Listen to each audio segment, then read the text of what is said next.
Et nous sommes de retour au plateau pour la suite de cette émission. Nous abordons notre deuxième sujet. Nous parlons à présent du Bénin et des locales de 2026. La Sénat invalide provisoirement les dossiers de deux partis politiques. La Commission électorale nationale autonome du Bénin, Sénat, organe en charge de l'organisation des élections dans ce pays, a annoncé ce lundi avoir provisoirement validé les dossiers de candidature de trois partis politiques aux élections communales du 11 janvier 2026 sur un total de 5 dossiers qui lui ont été soumis. 5 dossiers soumis, 3 validés, donc directement 2 dossiers invalidés. Ce qui retient l'attention, c'est surtout le dossier du parti Les Démocrates. Les Démocrates qui, après avoir essuyé ce premier revers d'invalidation de leur dossier pour la présidentielle qui se déroulera en avril de l'année prochaine, donc de la même année, voient encore provisoirement pour le moment leur dossier pour les locales aussi invalidé. La raison, c'est qu'ils ont présenté un dossier incomplet selon la Commission électorale nationale autonome. Nous en parlons avec nos invités. Je commence par vous, comme Valentin Mayaba. Les démocrates ne se présenteront pas à la présidentielle, en tout cas si rien ne change selon la situation telle qu'elle se présente actuellement. Et voilà, pour les locales, d'ailleurs, qui auront lieu avant la présidentielle, ils risquent aussi de ne pas se présenter provisoirement. Leur dossier a été invalidé par la commission électorale. Oui, c'est dommage, hein, c'est bien dommage pour les démocrates parce que une élection au Bénin sans les démocrates, moi, à mon avis, c'est comme il n'y a pas d'élection. Ce qui est en train de se faire au Bénin, moi, je pense que, en bon sens et en bon aviseur, il fallait qualifier ce qui se fait comme si, à un moment donné, les gens n'arrivent pas à qualifier ou peut-être à mesurer l'ampleur de la situation qui prévoit en matière de démocratie. Pourquoi je le dis ?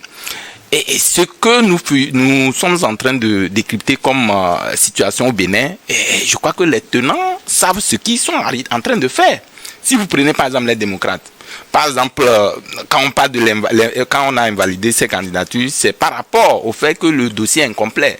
Ils ont cité ce dont il s'agit, parce qu'on parle de les quitus, ils n'ont pas pu présenter les quitus de leurs députés qui sont arrivés pour pouvoir comprendre exactement. Mais si vous savez comme ça, voilà le schéma qui est présenté.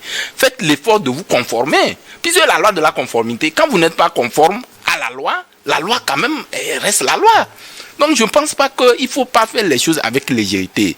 Et ça a un coup dur sur la population. Parce que les démocrates, quoi qu'on dise aujourd'hui, c'est un parti qui, au niveau de l'opposition au Bénin, a un grand nombre de personnes qui soutiennent ce parti. Si on va aller aux élections sans les démocrates, je pense que c'est comme on est en train de jouer au frasque. Parce que à un moment donné de la vie politique, quand il n'y a pas l'animation politique, ça crée un souci au niveau même de toute la population qui aspire que cette politique-là soit jouée de manière transparente et que les acteurs même s'impliquent pour dire que ce combat reste un combat. Mais à une compétition, vous savez d'avance qu'il n'y a pas de compétition, ça ne fait pas... Je prends un exemple. Quand il y a par exemple, je vais peut-être imaginer ça comme ça, quand il y a un match, je vais imaginer ça comme ça, quand il y a un match entre Barça et je vais dire... Real, voilà, comme vous le savez bien, il y a de l'engouement. Parce que les gens savent qu'il y a de la compétition. Maintenant, quand vous allez à une compétition, vous savez d'avance qu'il n'y a pas match. Ce n'est plus la peine peut-être d'organiser, de faire des alchimies autour de la question. À qui la faute? La faute, j'en viens. La faute, c'est d'abord ceux qui savent qu'ils doivent rencontrer des élections. C'est-à-dire, je veux bien parler des démocrates. Les démocrates devaient quand même mettre comment l'appelle-t-on, trouver des solutions ou des mécanismes, mettre des mécanismes en place pour pouvoir quand même, quel que soit les cas, répondre aux exigences de la loi qui aspire ou qui dit que il faut pour être président ou pour être électeur ou pour être candidat, voilà, j'allais dire pour être candidat, voilà, il faut se conformer. La loi de la conformité, quand Talon était venu quand il était arrivé au pouvoir au Bénin, la première de ces actions qu'il a posées, c'est la conformité. Et vous avez vu combien de personnes ont été éliminées, puisque c'était une loi qui était là, mais qui n'était pas mise en application. Et aujourd'hui, il vient vous dire que voilà, pour être candidat, voilà. Et les gens sont incapables de répondre à tous ces critères-là pour être candidat. Maintenant, est-ce qu'il faut aller accuser Talon pour dire que non, c'est lui qui a rejeté, ou vous êtes... Si là où vous êtes en règle et qu'on rejette vos candidatures, il y a quand même le recours que vous pouvez faire. Et si on vous dit que ça ne suffit pas, c'est comme dossier de candidature que les gens, on demande un dossier de candidature, vous arrivez, on fait l'étude du dossier. Si le dossier est incomplet, on ne peut pas faire de la magie, à moins qu'on prouve le contraire, qu'on nous dise le contraire, qu'il y a d'autres mains derrière qui ont justement voulu peindre le truc afin que les démocrates ne puissent pas passer à aux deux élections, les présidentielles et les législatives, des candidatures qui ne vont pas... Ça veut dire que les locales, j'allais dire, ça veut dire que l'animation politique, la vie politique au Bénin reste quelque chose que je qualifie de morbide, en fait, de sournois, de quelque chose qu'on ne peut pas quand même aspirer, vivre dans un pays qui aspire à la démocratie. Alors qu'il y a des réformes qui ont été enclenchées dans ce pays, de par le monde, qui ont été appréciées. Mais le plan politique sur le plan politique maintenant, on constate déjà qu'il y a deux poids, deux mesures. Et à qui la faute, comme vous avez posé la question, et la faute revient maintenant aux acteurs de l'opposition qui savent que celui qui est devant fera tout pour que ça et ça puissent vous éliminer. C'est à vous de vous préparer en conséquence pour que ces situations n'arrivent, parce que c'est une désolation. Les partis ou la population qui aspire voir peut-être le pays et aller de l'avant dans le sens de la démocratie, ça annule ces clichés-là. Et je pense que ça ne nous arrange pas, si bien que le Togo, le Bénin, j'allais dire, est un modèle de démocratie. Merci beaucoup à vous, commis Valentin Mayaba. Prosper Agouklou, après le rejet de leur candidature pour la présidentielle, les démocrates voient provisoirement, ça c'est provisoirement, leur dossier rejeté au niveau de la Commission électorale nationale autonome, organe en charge de l'organisation des élections pour le compte des élections locales 2026. Oui, vous savez, moi ma position sur ce thème, élections, on sait que vous êtes foncièrement contre les élections, oui, mais bon, permettez quand même qu'on parle d'élections. Oui, je suis réfractaire un peu à ça. Vous savez, c'est un jeu un peu sournois, un jeu qui cache vraiment des perversités et qui mettent en branle le sentiment, la conviction de la tricherie, et qui ne permet pas réellement, on parle de démocratie, c'est le pouvoir du peuple exercé par le peuple. Si je remonte un tout petit peu à son étymologie, mais qui choisit? C'est le pauvre peuple qui choisit, mais qui finance les élections. Ce sont les grandes firmes, les opérateurs économiques, les riches qui financent, et ceux qui sont élus travaillent pour qui? Pour ceux-là, pas pour le peuple. Et c'est en fonction de ça que tout se décide. Vous savez, moi, les tests qui sont écrits, qui ne sont pas respectés, et là, quand vous lisez ces tests-là, parfois, moi, je me perds, même quand je les lis, il y a tellement de confusion, on complique le français, on fait des détours, et ça dit que il y a des confusions où vous allez avoir les 2/3, les 3/4 de temps. On amène un peu de mathématiques pour bouleverser la compréhension. Non, si vous ne comprenez pas, ça ne veut pas dire oui, mais c'est pas... Non. On l'a fait délibérément pour ceux qui le font à leur compréhension. C'est une manière pour eux de pouvoir embrouiller les pistes. Et quand vous voyez à peu près... Et pourtant, ils se comprennent et ils peuvent se critiquer et puis s'expliquer. C'est cette minorité-là qui sait ce qu'il est en train de faire et qui penche la balance de leur côté pour pouvoir empêcher le déroulement de la voie normale, donc des choses. Vous voyez, le cas du Bénin, le collègue vient de l'expliquer. Vous savez, il y a toujours des pièges qui sont toujours posés. On vous donne un délai de 72 heures pour remettre les choses. Parce qu'on nous dit que pour les démocrates, il manque encore 120 pièces à ajouter. Pour avoir les 473 requises. Voilà. Est-ce qu'ils ne le savent pas avant? Ils le savent. C'est-à-dire que, c'est pourquoi je dis que de tous les côtés, chacun essaie de mettre du sien pour faire marcher ce qu'ils appellent démocratie, pour qu'on dise que oui, il y a ça. Le respect des tests dont vous avez parlé tout à l'heure, tout ça là est planifié. Et qui est derrière tout ça là? Ce sont ces grandes firmes là, ces opérateurs économiques, ces riches là, qui sont derrière, qui font tout pour que ceux qui sont là. Et moi je dis quelque part, quand les gens s'apitoient sur le sort des gens, parce que les démocrates ne vont pas passer, parce que Talon il est juste, il fut un temps où Talon aussi était victime de ces choses là. Il est arrivé au pouvoir, lui aussi il a pris les mesures. C'est organisé de quelque part. Et ces gens-là savent. C'est pourquoi j'ai posé la question. Est-ce que les démocrates ne savent pas que il faut avoir 473 pièces en règle pour pouvoir arriver? Est-ce qu'ils n'ont pas lu sur les lignes pour savoir que le délai imparti, c'est 50 jours avant le dépôt des candidatures, c'est 50 jours avant les élections? Ils le savent. Et ils sont en train de nous embrouiller. Ils savent que maintenant, chacun attire le peuple de son côté. Quelqu'un va dire, oui, Talon, il est bien, il respecte les règles.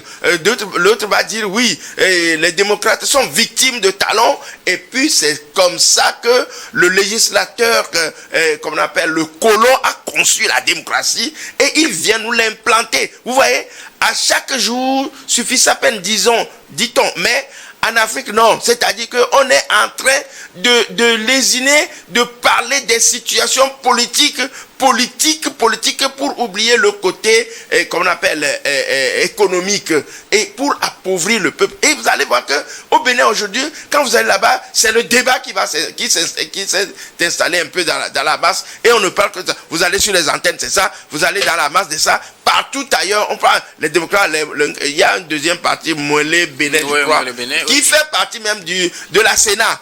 De la commission. Bon, c'est l'autre partie aussi de la mouvance présidentielle. Voilà, c'est ça. Mais on nous dit que c'est des astuces. C'est pour dire que on ne fait pas seulement tort. Non. On applique la loi, autant elle est valide pour le pouvoir, autant elle est valide pour l'opposition aussi. Docteur, c'est une façon de masquer la réalité et de faire croire aux gens. Vous voyez que vous venez de le dire, c'est un parti qu'on appelle allié au parti au pouvoir. Voilà, qui est aussi donc on va dire oui, vous voyez que c'est sciemment fait. Eux, c'est sciemment fait. Donc, moi, je dis quelque part que depuis que moi j'ai analysé la situation politique en Afrique en tant que panafricain, je me dis que il y a beaucoup de tromperies. Moi, je ne fais pas partie des intellectuels de temps pour parler, pour utiliser les gros mots, les gros livres pour chercher. Je pense de ma petite pensée, si vous me permettez cette tautologie, pour réfléchir sur la manière dont les choses se passent. Depuis qu'on a instauré ce système-là en Afrique, est-ce que l'Afrique est libre? Non, ce ne sont que des querelles, des tiraillements partout, des batailles autour donc des élections, les élites qui sont là, choisies quelque part, qui sont là, qui imbriquent le peuple, qui phagocytent, qui essaient donc comme on appelle, de fabriquer des divergences pour pouvoir alimenter les choses. Vous allez au Bénin aujourd'hui, l'ancien président Yahi Boni, il n'est pas pauvre, il est toujours bien, il vit très bien. Tous ceux qui sont... Ça ne veut pas dire qu'il a laissé tomber son parti. Ou bien, non, il ne va pas le laisser tomber, mais il faut toujours écarter son parti parce qu'il mange bien. Oui, ça lui permet d'apparaître également. Vous voyez, quand ces conflits-là sont là, tous ces hommes-là sortent et ils viennent parler de manière triste pour qu'on s'apitoie sur le sort, pour rehausser leur côte auprès des populations. Alors que cette population-là souffre, elle ne comprend rien. Alors pour moi aujourd'hui, les démocrates ne sont victimes de rien. Le parti au pouvoir, la mouvance présidentielle fait son jeu, l'opposition aussi fait son jeu pour qu'on dise que ce système-là qu'on nous a apporté, il y a la démocratie. Et c'est comme ça que ça va se jouer à chaque fois que ces moments-là arrivent, on en sera toujours là-bas. Alors c'est comme ça que, selon votre conception, c'est comme ça que les Occidentaux ont conçu le système, ou bien c'est parce que ça arrange les gens qu'on permet à certains de se présenter et à d'autres de ne pas se présenter, parce que un rejet, une nouvelle fois, des dossiers de candidature des démocrates, je sais, ou bien j'espère, ou bien j'estime, c'est le mot que je cherchais, j'estime que ce ne serait pas du goût, bien sûr, des démocrates. Non, ce ne serait pas du goût, mais c'est un jeu prémédité. En concertation avec les Occidentaux. Vous savez, derrière chaque groupe, il y a quelqu'un qui est là pour tirer les ficelles. Les démocrates, vous allez voir, ils ont leur, comment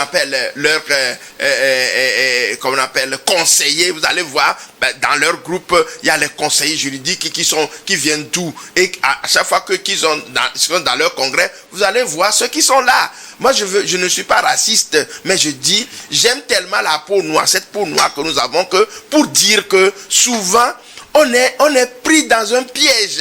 Et aujourd'hui, je vous dis, quelque part, ça arrange derrière là, les Occidentaux qui sont derrière, qui tirent les ficelles, on vous dicte ce qu'il faut faire. Et c'est ça qui se passe. Moi, ma conviction me le dit à chaque fois que je rencontre ces problèmes-là. Je dis quelque part que, parce que je reviens là-dessus, on ne peut pas connaître l'issue d'une règle, l'applicabilité d'une règle, les sanctions qui la suivent dans le non-respect et continuer par exercer dans le faux. Les démocrates savent que c'est comme ça et le délai est là 50 jours avant. Ils le savent et il s'est constitué des intellectuels. Alors comment est-ce qu'on peut risquer pour me dire qu'on est victime de quoi que ce soit? Donc pour moi aujourd'hui, on tire les ficelles de quelque part. Talon est à tête d'arranger les choses pour continuer par rester au pouvoir. Enfin, c'est pas lui-même, mais que la mouvance présidentielle a présenté. Donc, quelque part, tous ces motifs-là, vous pensez que autour des démocrates, il n'y a pas de conseillers juridiques déjà qui maîtrisent la loi. Donc, pour moi, je continue pas à affirmer, en tant que panafricain, que ce système-là, c'est un jeu mesquin qu'on avance pour dire que l'Afrique doit suivre quelqu'un. Et derrière, les gens tirent les ficelles pour ramasser nos richesses. Et c'est ça. Quand on n'est pas libre, on ne peut pas contrôler le bien. C'est ça qu'ils sont en train de faire. Et quand ça s'engage au Bénin comme ça, vous allez voir ce qui va se passer encore après les élections. Merci beaucoup à vous, Prosper Agbo-Clos. Je me demande finalement ce que vous proposez pour l'Afrique. Si vous êtes contre la démocratie, ce que vous proposez... L'Afrique a son système. Pour l'Afrique, vous nous le direz tout à l'heure. Comme Valentin Mayaba, faut-il voir à travers ce rejet plutôt un manque de préparation du côté des démocrates ou encore, comme il avait dénoncé pour le rejet des dossiers de la présidentielle, une manipulation du système en place? Non, je ne crois pas forcément que ça doit être mis à l'actif du pouvoir en place, hein, parce qu'eux-mêmes, ils doivent se reprocher de beaucoup de choses.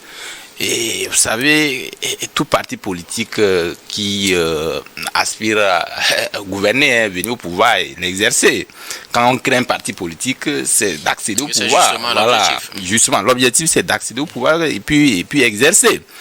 Et contrairement à ce que mon confrère dit, vous savez, en politique, il n'y a pas de cadeau que les gens se font. Hein.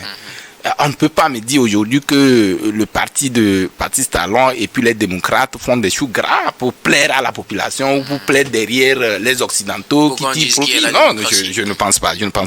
Forcément, au contraire, quand vous observez un peu dans ce débat politique au Bénin, actuellement, les grandes figures sont en prison. Justement par rapport à ce schéma-là, les Ricky Amadougou... Vous voulez parler d'un camp seulement? Oui, je parle d'un camp seulement. C'est-à-dire que quand il y a une situation comme ça qui, ma foi, crée du conflit ou fait des conflictuels, j'allais dire, cela peut-être revêt un caractère où chaque acteur est en train d'imposer sa suprématie sur l'ensemble du processus qui est en train d'être mis en place. C'est-à-dire quoi?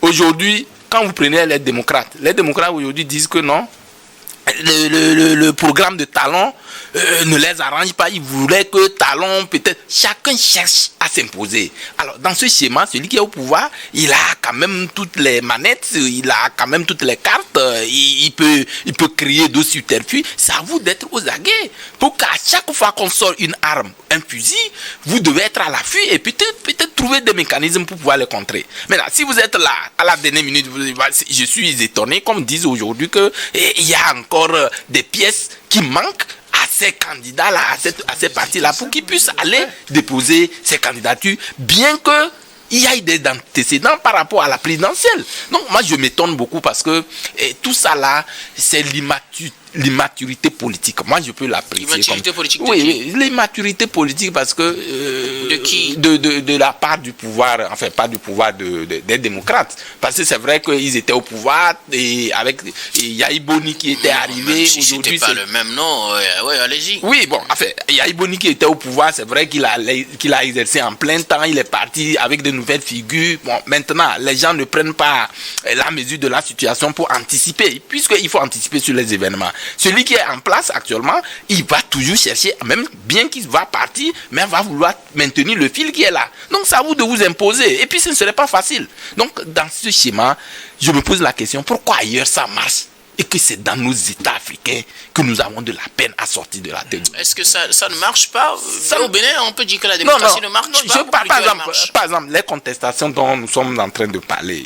Regardez qu'on a rejeté la candidature, c'est le bruit, c'est ainsi de suite, ainsi. Bon, c'est vrai, quand on dit ça marche. C'est en quoi on peut parler de ça marche? En démocratie, c'est vrai que talons au niveau sur le plan économique. Mais justement, oui. Parlons démocratie. Oui. Et là, c'est les tests qui fixent un certain nombre de pièces à fournir. On dit au total 473 dossiers qu'il faut fournir sur l'ensemble du territoire pour les 546 arrondissements qui sont en jeu pour ces élections.